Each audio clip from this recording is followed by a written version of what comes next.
Bismillahirrahmanirrahim. Assalamualaikum warahmatullahi wabarakatuh.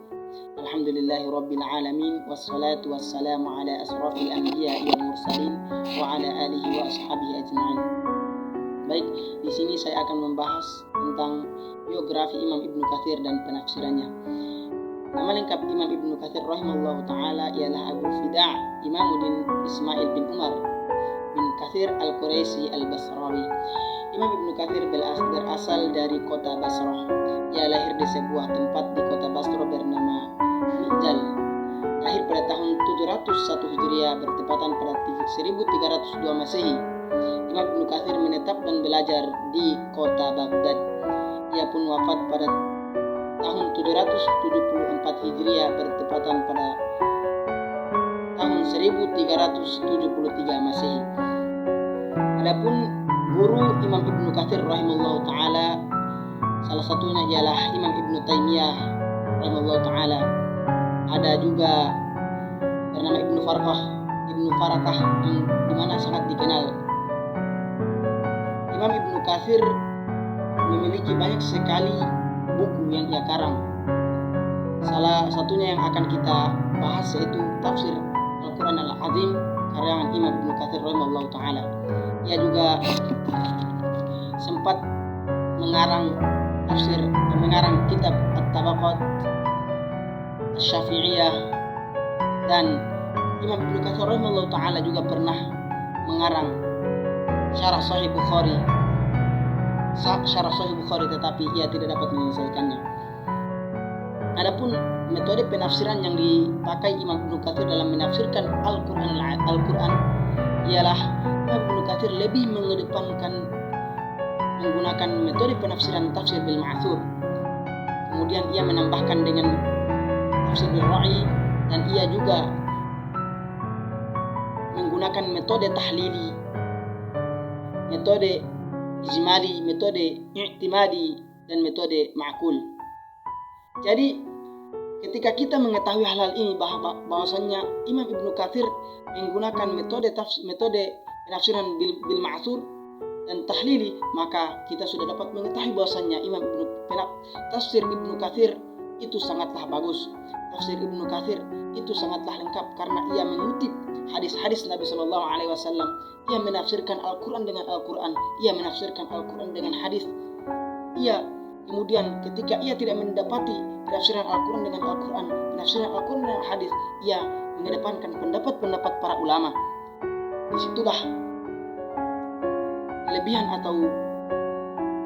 tafsir Imam Ibnu Katsir rahimahullahu taala. Seperti dalam satu contoh penafsiran Imam Ibnu Katsir rahimahullahu taala, ia menafsirkan surah Al-Baqarah ayat 177, yang dimana Imam Ibnu Katsir mengutip atau menjelaskan secara rinci tentang ayat ini. Ayat ini Imam Ibnu Katsir dalam tafsirnya ia membahas secara rinci rukun Islam seperti syahadat, sholat, puasa, zakat, dan haji. Ia juga menjelaskan makna syarat dan tata cara pelaksanaan rukun Islam dengan merujuk pada Al-Quran dan hadis.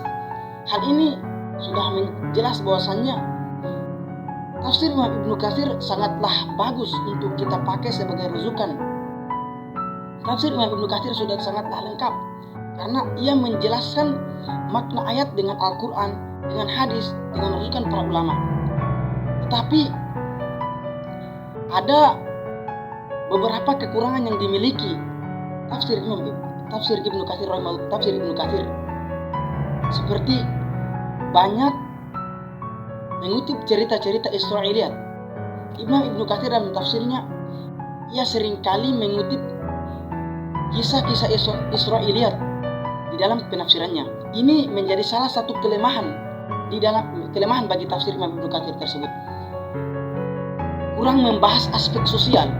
Di dalam tafsir Imam Ibnu Katsir, ia lebih banyak membahas tentang hukum, lebih banyak membahas tentang akidah, tentang hal-hal yang mencangkup kepada keimanan.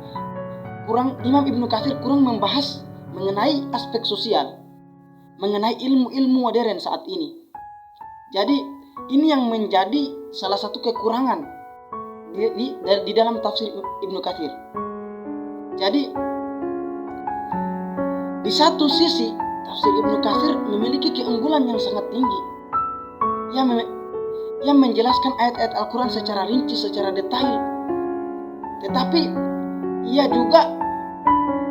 Imam Ibnu Katsir rahimahullah ta'ala, ia juga banyak mengutip kisah-kisah Israiliyat dalam penafsirannya. Ini yang menjadikan kelemahan di dalam tafsirnya. Oleh karena itu, kita sebagai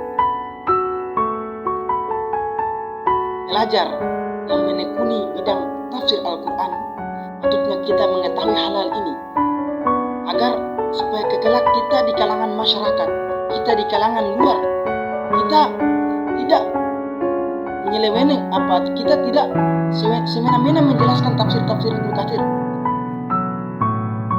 dari kelebihannya saja, tetapi kita juga menunjukkan kelemahan-kelemahan Imam tafsir Ibnu Katsir itu kepada para masyarakat yang tidak mengetahui hal itu.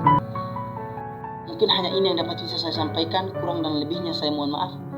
Akhirul kalam, wassalamualaikum warahmatullahi wabarakatuh.